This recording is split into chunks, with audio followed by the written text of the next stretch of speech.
आज हम आपको एक गरीब आदमी के बारे में बताने वाले हैं। एक गरीब आदमी को पेड़ के नीचे इतना खजाना मिला जिसे सुनकर आप भी हैरान रह जाएंगे। आखिर पेड़ के नीचे खजाना कैसे मिला? और यह एक बड़ी सी मछली का वाकया है। दोस्तों, पुराने वक्तों की बात है, दो सगे भाई साथ रहा करते थे।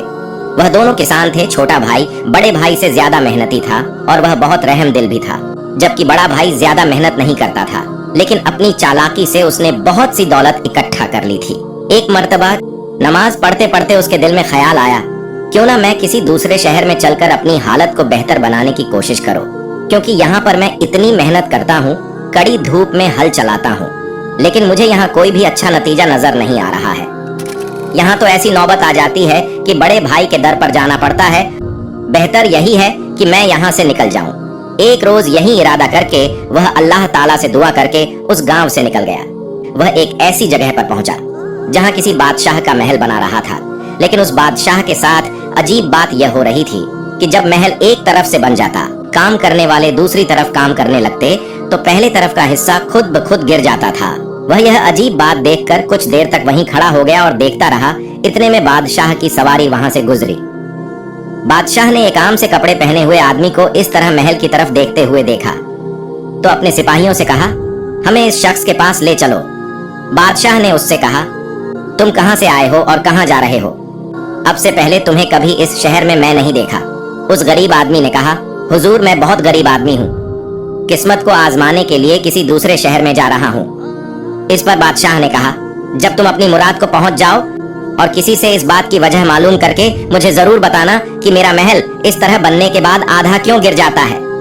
गरीब आदमी ने बादशाह से वादा कर लिया, यह बात मालूम करके उसे जरूर बताएगा, और वह गरीब आदमी वहां से अपने सफर पर आगे रवाना हो गया। वह जहां भी ठहरता वहां पर 2 रकात नफिल नमाज जरूर अदा करता। रास्ते में एक दरिया आ गया। उसने सोचा, क्यों ना दरिया से वजू करके मैं नमाज अदा कर लूं। अभी वह वजू करके नमाज की नियत ही कर रहा था कि दरिया में एक बहुत बड़ी सी मछली बाहर निकली। उसने आज तक ऐसी मछली नहीं देखी थी। वह आदमी बहुत हैरान हुआ कि अल्लाह ताला ने इसे बोलने की ताकत अता की है, तो जरूर इसके पीछे कोई ना कोई हिकमत होगी। उस गरीब आदमी ने मछली को अपने सफर का मकसद बताया, तो वह मछली कहने लगी, जब तुम कामयाब हो जाओ तो मुझे जरूर याद रखना। गरीब आदमी ने कहा, ऐसा क्या मसला हुआ है तुम्हारे साथ कि तुम इतनी परेशान हो? और मैं बहुत सी मछलियां देखी हैं, लेकिन तुम जैसा रंग मैंने किसी का नहीं देखा। वह मछली कहने लगी, मैं दरिया में रहती हूँ, इसके बावजूद अंदरूनी तौर पर जलती रहती हूँ। किसी से पूछना आखिर इसका क्या सबब है, और तुम्हें तुम्हारे सवाल का जवाब भी मिल ही जाएगा कि मैं ऐसी क्यों हूँ। इसमें सोचो, पानी में रहकर भी मैं जल रही हूँ। गरीब आदमी ने कहा, तुम बेफिक्र रहो, मैं तुमसे वादा करता हूँ तुम्हारे सवाल का जवाब तुम्हें जरूर मिल जाएगा कि तुम हर वक्त अंदरूनी तौर पर क्यों जलती रहती हो। वह दरिया को पार कर चुका था, किसी जंगल में दाखिल हो गया। वह जंगल बहुत घना था, उसमें बड़े बड़े दरख्त मौजूद थे। उसे भूख लगी थी, खाने का कोई सामान उसके पास नहीं था। अचानक उसे एक आलूचे का पेड़ नजर आया कि आलूचे को तोड़ा और बैठकर उन्हें खाने लगा। सारे के सारे फल कड़वे थे। उस गरीब आदमी ने वह सारे आलूचे फेंक दिए और गुस्से में दरख्त की तरफ लपका कि उसे तोड़ दे, ताकि इस तरह कोई दूसरा आदमी धोखे में इसका फल न खाए। जब उसकी शाखें तोड़ने लगा तो आलूचे का पेड़ फरियाद करते हुए बोला, भाई मुझे तकलीफ ना पहुंचाओ, मैं तो खुद बहुत परेशान हूं कि मेरा फल इतना कड़वा क्यों होता है। जब तुम अपने मकसद में कामयाब हो जाओ फिर किसी से यह जरूर पूछना कि मेरा फल कड़वा क्यों होता है। उस आदमी ने पेड़ से भी वादा कर लिया। अब वह जंगल के बीचों बीच पहुंच चुका था। वह बहुत अंधेरी जगह थी। कोई इंसान भूल से भी अगर वहां कदम रख देता तो कोई ना कोई दरिंदा उसे खा जाता। लेकिन उस आदमी को दरख्तों के बीच में घास फूस की एक झोपड़ी नजर आई। हैरत की बात यह थी कि वहां पर कोई इंसान हो सकता था। वह थक तो चुका था और बहादुर भी था कि अगर कोई दरिंदा जानवर उसके पास आता तो वह उसका मुकाबला कर सकता था। इस झोपड़ी में दाखिल हो जाता हूँ, थोड़ी देर सो जाता हूँ, फिर आगे अपने सफर को शुरू करूंगा। उसने देखा कि वहां पर एक बहुत बूढ़ा फकीर गहरी नींद में सो रहा है, इस अंदाज में कि अल्लाह ताला का जिक्र भी हो रहा है और वह सो भी रहा है। न जाने वह किस दुनिया में था। गरीब आदमी ने फकीर को हिलाने और जगाने की कोशिश की, लेकिन वह इतनी गहरी नींद में था कि उसके हिलाने के बावजूद भी वह नहीं उठा। उसने सोचा, जब यह उठेंगे तो मैं इनको बता दूंगा कि मैं यहाँ पर क्यों आया हूँ। कम से कम इनको नुकसान पहुँचाने तो नहीं आया। वह करीब जाकर लेट गया, लेकिन अभी लेटते हुए उसे ज्यादा देर नहीं गुजरी थी कि उसे झोपड़ी के बाहर अजीब सी आवाज महसूस हुई। ऐसा लग रहा था कोई जमीन पर रेंग कर चल रहा है। वह जंगल में रहने वाला एक बहुत बड़ा सांप था। अभी वह आदमी बाहर की तरफ जा ही रहा था कि उसका सर किसी चीज से टकराया। वह एक बहुत बड़ी सोने की तलवार थी। उसने उस तलवार को उठाया और बाहर आकर अजदहा का मुकाबला करने के लिए तैयार हो गया। इससे पहले कि उस पर हमला करता, उसने उस पर हमला कर दिया और तलवार से उसके टुकड़े टुकड़े कर दिए। उसको मारकर वह फतेहयाबी के साथ झोपड़ी के अंदर वापस आया तो देखा फकीर, जो अभी कुछ देर पहले सो रहा था, अब वह जाग गया है। फकीर ने उससे आने का मकसद पूछा। बेटा, तुम कौन हो? कहां से आए हो? आपकी झोपड़ी में कुछ देर आराम करने के लिए आया था, मगर मेरी वजह से आपकी नींद में खलल पैदा हुई तो मैं माजरत चाहता हूँ। आपकी इजाजत के बगैर मैं आपकी झोपड़ी में आ गया था। अब मैं चलता हूँ। उस फकीर ने कहा, बेटा, तुम्हारी वजह से नींद खराब नहीं हुई। इसका राज यह है कि हम 12 साल तक सोते रहते हैं और 12 साल तक जागते रहते हैं। तुमने आज वह कारनामा अंजाम दे दिया है जिसको कोई भी इंसान अब तक नहीं कर सका। तुमने हमारी तलवार से अजदहा को मार दिया, जिसने अब तक न जाने कितने आदमी जिंदा निगल लिए। यह खूनी अजदहा हम तक नहीं पहुंच सकता था और तुमने जो काम किया वह इंसानियत की भलाई के लिए किया।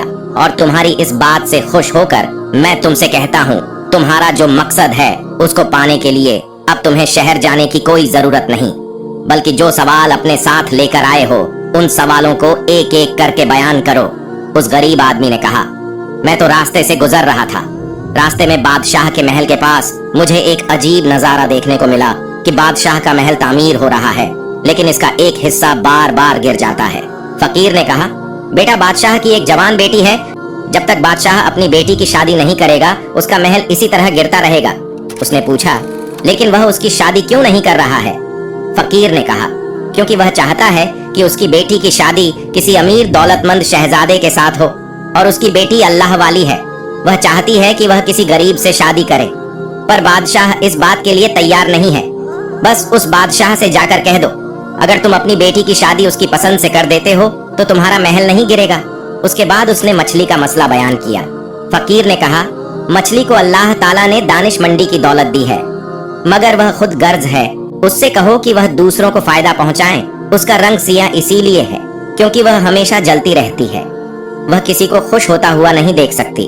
और दूसरी बात यह है कि उसकी जबान से अल्लाह ताला का कभी जिक्र जारी नहीं होता। न वह कलमा पढ़ती है न वह दरूद पढ़ती है, जबकि अल्लाह ताला की हर मखलूक कलमा भी पढ़ा करती है, लेकिन वह न जाने क्यों अल्लाह का जिक्र करने से बचती है। यही वजह है कि उसका रंग आम मछलियों जैसा नहीं है, जिसको देखकर इंसान को कराहियत महसूस होती है। उसके बाद गरीब आदमी ने कहा, उस पेड़ का फल आखिर कड़वा क्यों है? इस सवाल का जवाब देते हुए फकीर ने कहा, आलूचे पेड़ के नीचे जड़ों में खजाना दफन है। अगर वह खजाना निकाल लिया जाए तो उसमें मीठे आलूचे लगेंगे, जिससे तमाम इंसान फायदा उठाएंगे, और वह खजाना तुम्हारे लिए है। तुम वह इंसान हो, सिर्फ अपने लिए नहीं सोचा।